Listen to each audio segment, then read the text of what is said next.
Hi everyone, this is Heather Lawson from the Flourish.Academy. This is episode 544. I'm at YM Camera. Hey Robbie. Hey, how you doing? I'm good. How are you doing? I'm doing great. Okay, I have questions. And, you know what? I'm going to share this in the community group. Let's do it. And I bet you have answers. I do. I want to learn and understand about the newest mirrorless options. Yeah, let's take a look. So it's been crazy end of 2020 and beginning of 2021 for new camera announcements and cameras currently on the market.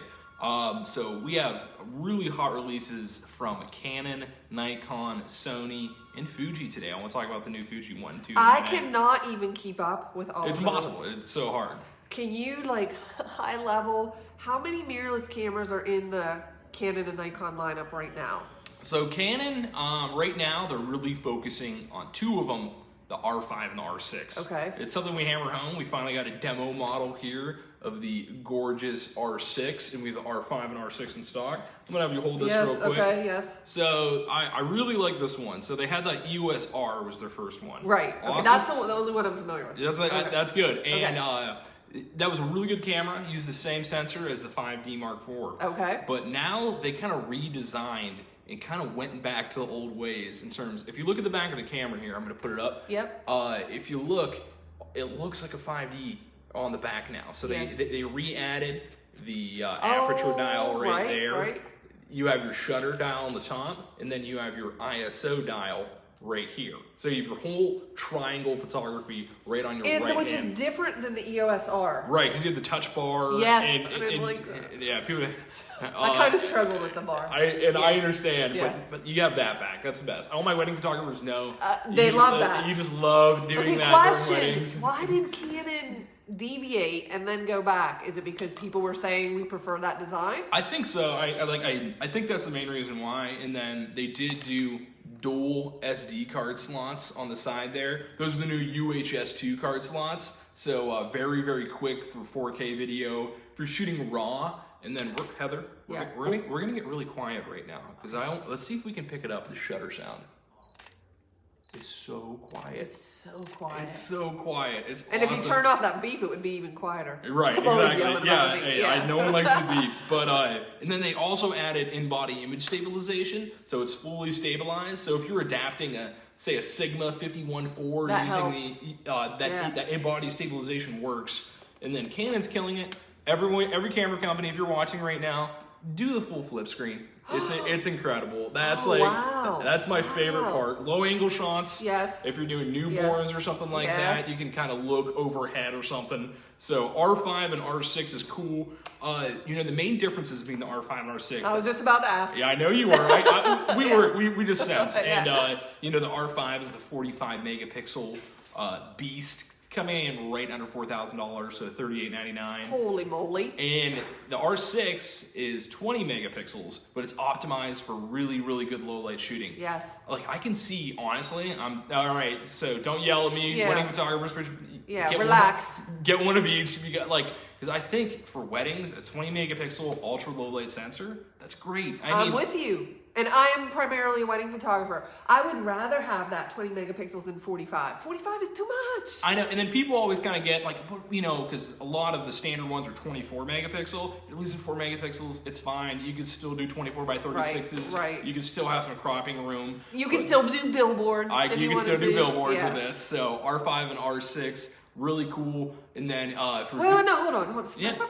The R5 is the 45 megapixel. Right. Okay, yes. And then the 6 is the 20 megapixel. Okay, what's the price on the 6? $24.99 body only. Okay, so less obviously than the R5. Okay, still, I mean they're decently priced. They're in the ballpark there. They're decently priced, but that R5. I mean, that's a lot of money. It's a lot of money. I can't, and I am abundant. Okay, but I don't know that I would spend that. Who's using? Actually, scratch that. I know who's using it. My friend Nicole Begley just bought one. Right. Yeah. She's doing pet photography. But I guess commercial photographers might want something like that.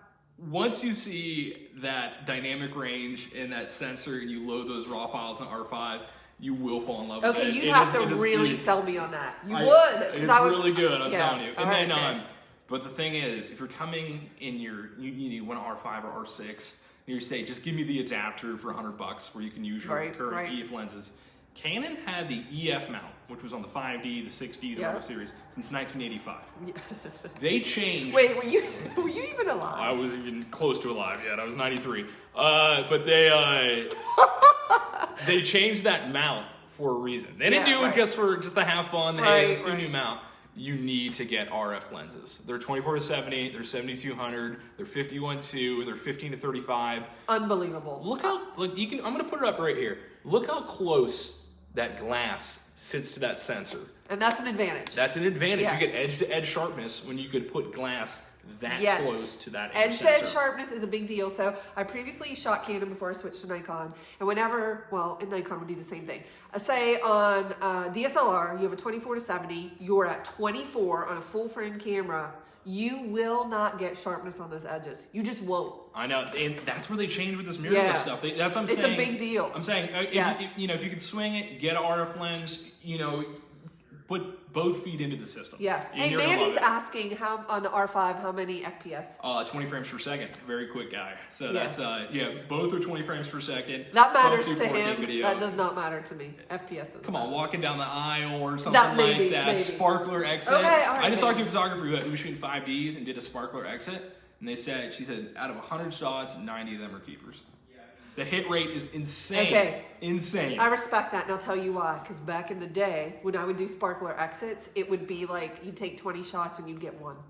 I know. It's crazy. The hit rate, the eye autofocus is just crazy. Canon R5, R6, definitely worth taking a look. Yeah, it's tempting, just to play with. I would like to experiment with those. One of my friends was here earlier with an EOS R and the 24-70, the big new 24-70 2.8. Gorgeous. And unreal. It was beautiful. It's incredible. Yeah. That glass, the best optics are in the rear of the lens, and they sit so close to that sensor. And I'm telling you, you can do 100% crop right to the corner of the image. And it'll be amazing. And it will still work with the adapter. The adapter's fine. The adapter's fine, but I want you full in. I want you mirrorless ready. If you're gonna jump in, just go. Why not just because this is what I would do if I were one of them. I would sell everything I have, all of the gear I have, and just go all in. Honestly, it's worth it. The new Canon and Nikon L series glass is just, in their nano crystal coat glass is just phenomenal. Nano crystal. Okay, talk to me about what's going on. All right, so we have the Z6. This is out of a 24-70 kit here. This is the Z6 Mark II. So one thing with Nikon, we love Nikon. It is very hard to get these cameras right now. We're waiting on a restock. I know a lot of people watching probably said, "Hey, I got a pre-order." This is just a kit we have here with the 24-70 f4. But very nice upgrade from the Z6 and Z7 Mark I. Okay. The Mark II has really two distinct features that I really like. One, dual card slots. You got SD and CF Express there. That makes a difference. For wedding photographer. For wedding photographer makes a difference, so it's really nice. Now, they added a really cool second processor. There's two processors that are in here. Wait, what? One for the images and one for focusing. So you have a processor in this camera, the Z6 II and Z7 II, dedicated just for focus. I am not familiar with this technology. I know, it's crazy. I got training on it through Nikon. I was asking a ton of questions, and they said that the focus rate can go down to -4 exposure value now. To give you a reference, your D750 was about -1.5. Oh, I'm embarrassed. So your hit rate in low light, when using the adapter with Nikon glass or getting that beautiful native Nikon Z glass, is going to be really, really good on this one. Oh my gosh. So the Z6 II is coming in at $19.99 body only. We have no bodies in stock right now. Nobody has them yet. We're waiting on a restock. It's going to be a little tight through February, March. Right. Good old COVID. But we do have, I think we have one kit available with the 24-70, $2,600. Very good. Is that the 24-74? The F4. Yeah. Yeah, the F4 is sharper than the F mount 2.8. That's what they're saying. That's crazy. I know. That's a steel lens. And then we have the Z7 coming in right around $3,000. Got some more of those on the way. So the Z7 II. That's their high megapixel one. Oh, okay. So is that the one that competes with the R5 or those? Yeah, Can pretty you much. give me, this is what, okay, let me back up and say, when I switched from Canon to Nikon, I was shooting back in the day, relax, 2010, a Canon 5D Mark II was the camera I had. So I went to my friend and I said, what's the Nikon equivalent of that? D700. Yes, correct. Okay. There you go, yeah. So I'm always looking at the equivalent. So could you line up for me the Nikon and Canon equivalents. Okay, so you got the high megapixel pro body guys. You got R5, and then you got the Z7 II. Okay, and how do they compare in price? So you're about an $800 delta trying to get Nikon's favor on that one. Okay, all right. So right. that's me pretty interesting. Yeah. And then so two, and then the Z6 II and the R6. Okay. Those are kind of the head-to-head models, and the price points are really, really tight there, which is nice. Yep. So very cool. And then another camera company that's doing really good right now is Sony. Oh, so everybody's talking about Sony. Everyone's always talking about Sony. Yeah. The video shooters, they have their new A7S III. It's only 12 megapixels. Full frame, 12 megapixels. Best camera in the store. And here's the thing, megapixels have never mattered to me. I have said this, you can watch videos back in the day. I don't even know, listen, I know what they mean. I'm an engineer, Robbie, I understand. I understand. But it doesn't, so when you say I know that will bother people. People will say, well, it's only 12 when this one is 45.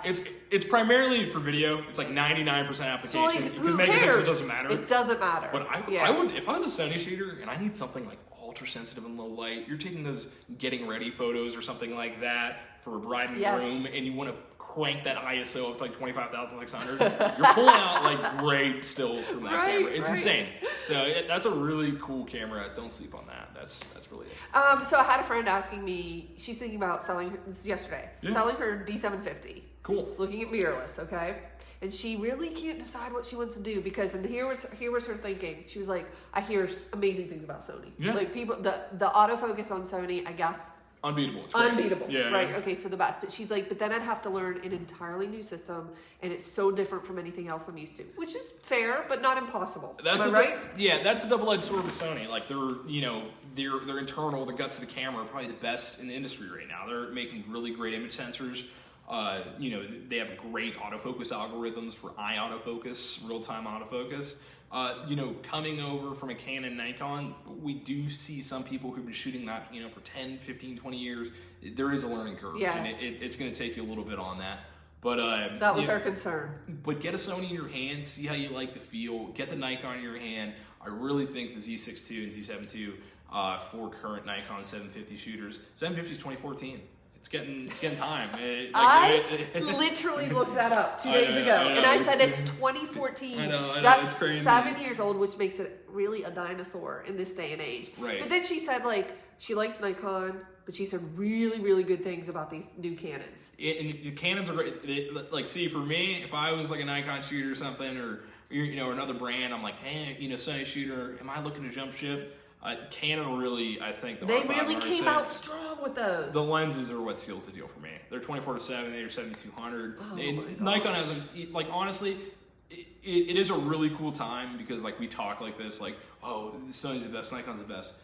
If they're all rated out of 100, they're all 99 or 98. Right. They're all right. You can't go wrong. It's it's literally the best market to buy a camera. So There's no dogs in here. It's crazy. No, that's true. That's the hard part. Yeah, that is the hard part. So would you say then, what does it come down to? Personal preference? Yeah, pretty much. I really I think the number one thing people overlook when buying a new camera. Oh, good. Number one thing is ergonomics and how it feels. Yes. Do you like it? Yeah, I think that's super important. Do I like the grip of it? Do I like the feel? Do I like where the buttons are? Do I like the menu? On this new Canon, for instance, they kind of took a playbook from Nikon too, where you have the dedicated ISO dial. I love that. That's so cool. Let me see. Yeah, I don't want to have to go to the menus to change my ISO. Nikon has a similar thing. They put the ISO dial right on top here. So you just hit that just like that, and you can change the ISO. This does remind me of the 4. The 5D4. Yeah. I love that. The controls we're used to, they really put that in there. And then the Nikon and Canon, the menus are the same as your 750, the same as your 5D4. Everything's in the same place. Right. It's gonna take you a weekend of shooting, if that, to get comfortable with it. Right. A weekend, so you can figure it out. Friday, Sunday, you take some pics. You're set. Take the kids out back. Take the dog out back. You'll be fine. You'll learn it if you're a shooter of those 750s, of those 850s, 5D4s, 60s. So the Nikon, we're having a hard time getting in stock. People don't have those yet. What about the R5 and R6? R5s are ready to go. I got them. What about the R6? I got them in stock. And I got most of the glass too. Really? And I just want to give a shout out to every one of the customers here. You know, it's been frustrating on our end too. We're working with these companies. The supply chain is a mess. Yeah, new releases and COVID, and I think everyone understands, which is cool. It's just the way you can't get them. They just right. It's not like they're sitting on other people's shelves. I promise you that. Yeah, nobody can get them. Okay, talk to me about price points for this new glass for Canon. Yeah, that's where it says close your eyes and put the credit card down on the counter. I'll swipe it for you. You don't even have to see it. All right, here's what I need. Yeah, I'm gonna tell you my lineup. If I'm a wedding photographer or portrait photographer, there are three lenses I feel that like you have to get started. I can guess them. Okay, go ahead. 24 to 70, 70-200, wide angle or prime? 70 a prime. The last one. Okay, all right. Okay. 50. So 24 to 70, a 50, and a 70 to 200. That's my So 24 to 70 has to be 2.8 because I shoot in low light. What's the Canon New Lens? Oh, $22.99. All right. Okay. All right. So they're 50. Yeah. They got some options. They got a 1.8 that just released, super small, silent motor. $200. Okay, boom. Look at that. If you're buying a new Canon, buy that one. All right? Look at that. Like if you're saying I don't want to shop at $2,200, get the 50. It's crazy good. Silent autofocus works. 1/8 enough. Perfect. Yeah, perfect. 7200, $26.99. All right. So okay. $2,700. Sub 3. All right. Sub 3. You're good. Yeah. You can stomach it. Get the write-offs. You're fine. I mean, but having all three of those lenses with the R5 or the R6 would just be off the charts. Be awesome. Like they're that glass. It's so close to that sensor. They one of my favorite blogs just did a teardown on the 70 to 200. Yeah. They say it's the best built lens they've ever seen. I just cannot even imagine. It's crazy the internal components on that. I wish, I feel like photographers have it so much nicer and easier now than we did back in the day, like fumbling with this gear in these dark churches and trying to make things work. And the edge-to-edge sharpness, and like I'm shooting a bridal party on that 24 to 70 and I can't put anyone even close to the edges because I know it's not going to be sharp. I mean, you have to leave room for cropping anyway, so I mean, typically you wouldn't have a person on the edge, but it would be nice if it was sharp. It is sharp, I promise. Yeah, and that was just not the case. With the 70 to 200, it wasn't as bad, but the 24 to 70, I'm talking there was a significant amount of space on both sides. You get that vignetting, you get those dark corners. Yes. Yeah, or it really goes away with the new mirrorless lenses. And no one I can't wait for, I'm calling them out. Tamron, we need some native glass for the R5, R6, and Z6. Yeah. I'm hoping March, I'm guessing. I'm throwing a random date out there because they always do. It's got to be coming. It has to be. Yeah. That will be a big deal because that would be a little bit more affordable for a price point for most people. Because they're doing it for Sony. The Sony glass, the Sony bodies with the native Tamron lenses are awesome. So lightweight, great focus, 6-year warranty. I cannot wait for those to come to the R. Right, because it will be amazing. Really good. Okay, so talk to me about DSLR sales. DSLR sales are honestly, it's just with mirrorless. I think a full frame and consumer level that like over $1,000, 85% of our sales are mirrorless. Yes. It really is. Nikon, Nikon USA just kind of said they are focusing and they're committing to mirrorless. Oh, they've said that. Yeah. Okay. Canon's the same way. Canon made up a ton of market share by really focusing on the R5 and R6. Oh, for sure. When they released those, that was like, boom. I can't hate on my 5D4 shooters. If you want that, love it. Keep shooting it. D850, I'm still selling a lot of those. What about that new 780, the Nikon D780? Is anybody buying those and why? Yeah, they're pretty good. People who love their 750 and just does not want electronic viewfinder, they go to the 780. Yeah. They like it. They love the focus. They love the new sensor, the new processor. Once again, can't blame them. Right. Yeah, I understand. But mirrorless is really coming around. I just don't know why at this point, personally, you would buy a DSLR right now. Yeah, it's kind of a hard pick. And I have my buddy Ken commenting here. Sony owns part of Tamron. That's correct. There's some minutia there. But yes, I could see Sigma doing glass for R and Z first. And I think we will see that. They have a lot of lenses for Sony right now, so I can definitely see that coming out first. But yeah, it's just and that's the thing. If you buy a DSLR, you are going to miss out on some of the hot releases of lens they physically cannot make. Right. for DSLRs. Right. That's so, I mean, what I'm saying right now at this point, it is almost February of 2021. I am telling most people that I personally would not buy a DSLR at this point. I just think the move's mirrorless. Like that's where the future's going. That's where all the accessories are going. Right. That's where the lenses are going. No more calibration. It's nice. Yeah, no more calibrations. I mean, isn't that like one of the biggest issues? At least the portrait wedding photographers talk about is my gear's knocked off, soft and focus, it's back focus and front focus and all these things. I autofocus now. Right, it's like, and it just grabs it. Can we talk a little bit about upcoming cameras? Oh, wow, of course. Right. I have no knowledge in this So, okay, the past 2 days have been bombshells from Sony and Fuji. So I'll start with Sony. 50 megapixels, 30 frames per second, 8K video. Whoa. This is taking on their 1DX and their like D5, D6. You could be like a news reporter. Like, I mean, it's crazy. It's crazy pro level. $6,500. That's their throw to the moon. It's called the Sony A1. Ooh. So that's going to be launching. I think we're at a February-March timeline on that. But this thing looks like an absolute beast. And it's kind of cool with it. They said one of the main complaints, not complaints, maybe feedback, would be the menu system. It's a whole new menu system. It looks it looks good. It looks like Canon and Nikon now on the menu system. So Canon and Nikon people will be happy, but Sony people will be mad. Sony people will probably be happy. The menu system looks really good. Easier. It does look easier. So A1, and then Fuji announced a new medium format camera today. 100 megapixel medium format sensor for $6,000.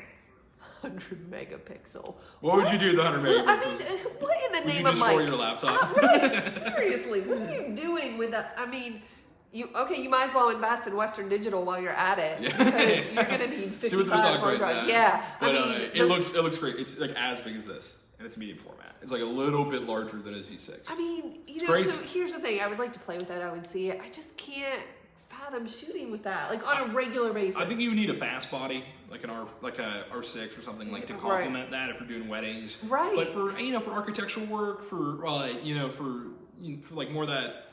Yeah, you know what I'm saying. Right, like there's definitely a market for it. Yeah, and I like Fuji because they're like. I like Fuji. Look at this, full frame mirrorless. You got Nikon, you got Canon, you got Sony, you got Lumix now. It's a crowded market, and they're being cool. They're doing APS-C, skipping over that that full frame, going right to medium format. Oh, they jumped it. Yeah. So they they're not competing in a crowded marketplace there, because that's why when you come into my store and you're sweating out R5, Z7 II, S1R, or A7R4, you're like, which one do I get? Yeah. Hey, I want a medium format camera. Well, we got Fuji or Hasselblad. Right. Fuji. Okay, so that was. I like their positioning. That really exactly. Do. That was market positioning. That's exactly right. They made it unique, so they didn't want to swim in these waters. I don't blame them. Like, and it's cool and it's different. You can do massive prints. And we had Manny coming on here. Come on, we have people on here who do massive printing, right? And I think there's a need for that. I think wedding photographers are gonna swarm to 100. Not megapixel. This one. No, but I think for a lot of that professional work, for a lot of my big printer, my landscape photographers, I think it's a cool move. And that's a great option because it's actually a pretty decent price point for something like that. Yeah, $6,000. What did you think? I just said that A1 by Sony is $6,500. Right, and it's full frame. Obviously, very different camera for a different shooter. Yes. But for $6,000, I mean, like that really is a deal. You're getting a bigger sensor than full frame. Right. That's crazy. Okay, so you know how my brain works? It's like, okay, if I wanted to get the Canon R6, and a 24 to 72.8, what would that run me? It'd be $24.99 for the body, $22.99 for the lens. Okay. Yeah, so $5,000. You're $5,000. And throw in a 50 while you're at it. Because throw in some new memory cards because you're going to be upgrading and some hard drives. We do offer 12 months financing. So my brain goes to how many sessions or how many weddings do I need to book to pay for that? Because I want it, but I don't want to buy it. I don't want to pay for it. So like as a professional or even a hobbyist, I think this is a worthwhile endeavor to say to yourself, like, how many people would I need to book to pay for that? Right. So, because I really don't prefer going into debt for it. So I would rather I'll shoot all of these sessions and then I get laser lock focus and I'm gonna book all these weddings and I'm gonna buy this gear. Yeah. And one thing I will add to that too is, we check shutter count. You know, Yes. how many times that mirror's flapping up and down in your 5D? These ones really are like double the life because mechanics. Because of mechanics. Less moving parts. That's right. The only thing you have to worry about is that shutter in there. That's right. Yeah. Anything that operates with movement is prone to failure at some point. That's just mechanics. So you're right. That's why we need calibration, because the mirror shifts in there. It shifts. Like Everything shifts. It gets old. It fails. Ultimately, it will fail. It's like a car with like shutter clicks, hundreds of thousands of miles, you know? Yeah. And then you're looking at it, you're like, this camera's going to die any day. And so, but Right. mirrorless, a lot of that goes away. So it's like an investment in your future. The longevity's there. The longevity, and you don't have to worry about so many things. The focus is so much better. It seems to me like I've worked with a lot of people recently who've had focus issues. What's Derek saying? Derek, medium format. he shoots medium format, GFX. He said, all right, I'm going to call Jackie. We're going to have you shoot with a medium format. I want to see you process those raw files. All right, we're going to have some fun with that. Like, okay, how can we even process those raw files? It's got to take time. They're crazy though. They're crazy, but it's got to be slow. I'm telling you. Have you updated your any of your Mac products to the latest operating system? I'm so far removed from that part. Yeah, Big Sur. Big Sur is the new one. I think I have, but I'm not. It's not as big of an issue. Right. So I updated my MacBook Pro to Big Sur, and it's struggling a little bit. But I'm just wondering, like with these huge files, you would need not only the random access memory, but the storage. You need fast storage. Everything. Too. Yeah. Exactly. You need fast storage. Even with the Z7 and the R5, you do want to invest in fast media to save your photos. Right. And good cards to transfer them over at a decent rate. Right. But no, that's interesting. So is on your new update, is all Lightroom and Adobe Okay, working? so Lightroom, yes, but not the latest version of Photoshop. So some issues. Yes, it does. It crashes every 5 seconds. So I purposefully kept Photoshop, and I can't remember, it's like 22.0.1, something like that. I did not update Photoshop with Big Sur because, from my understanding, no one has been able to get it to work without constant crashing. I know it's the constant battle between firmware updates and software updates and the companies catching up with each other. And I used to be of the thinking like, okay, keep everything up to date so it's like working together nicely. But Apple and Adobe have not been playing well together lately. I see it like every week on all my forums and stuff like that. Oh, it makes you crazy. So and I feel like Apple's pushing out updates like every other week now. I feel like it's a little much. It's a little much. It used to be like once a year, once every 2 years, but now that's what it used to be. Yeah. And now they're doing it so quickly that don't pay attention. Yeah. They're doing it so quickly that their things are screwing up with Adobe, and then Photoshop can't keep up. So I haven't updated my working machine yet. I'm actually.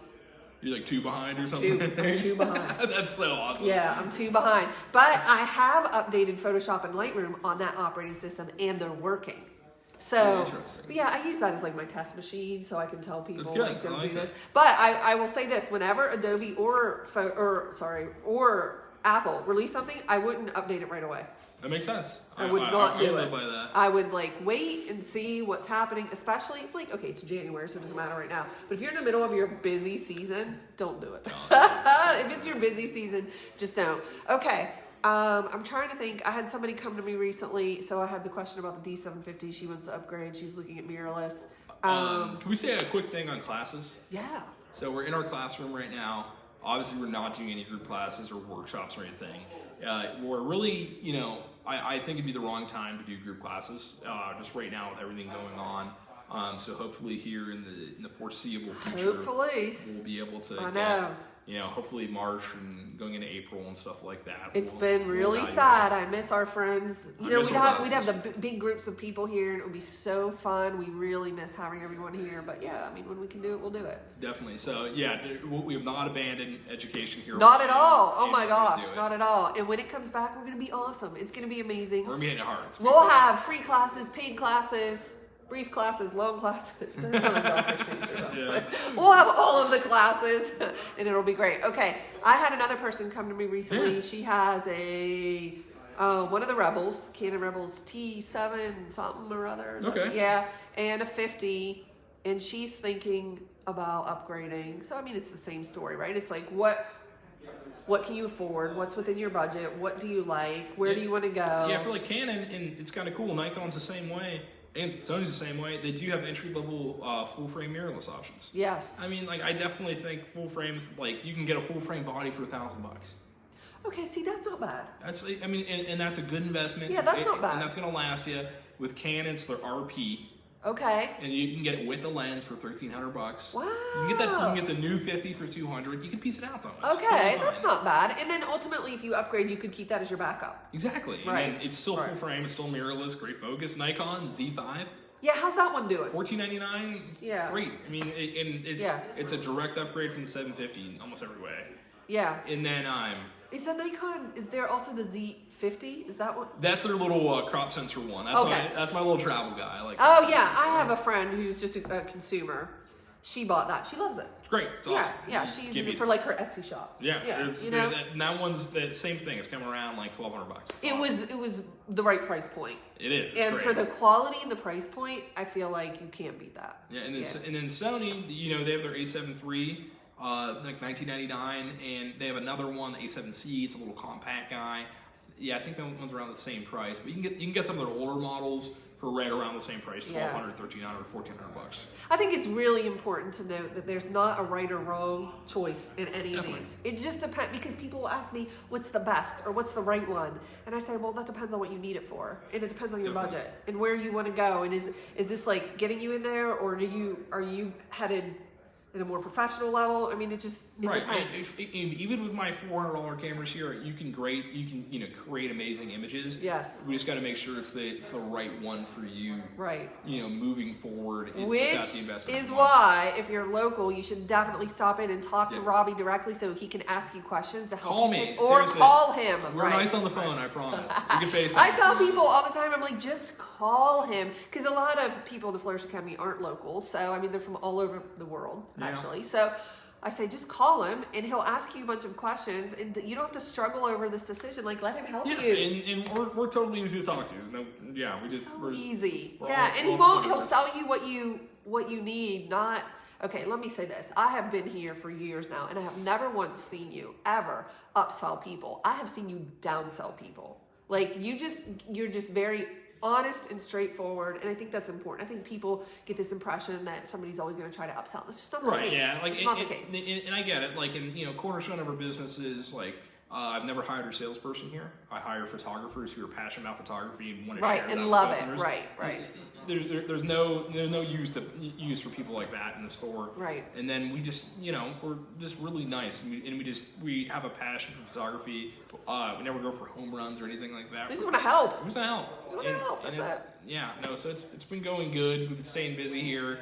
A lot of shipping going on. A lot of shipping. Yeah, it's been a good. lot of, yeah. Well, hey, thanks for your time. Thanks for giving us all this information. Course. I love to learn all of these new, there's so many, I feel like they're coming out so quickly, I just can't keep up. I'm struggling myself, but we're getting them in stock, so that's good. All right, we'll see you in the next video. Hey, appreciate it, guys.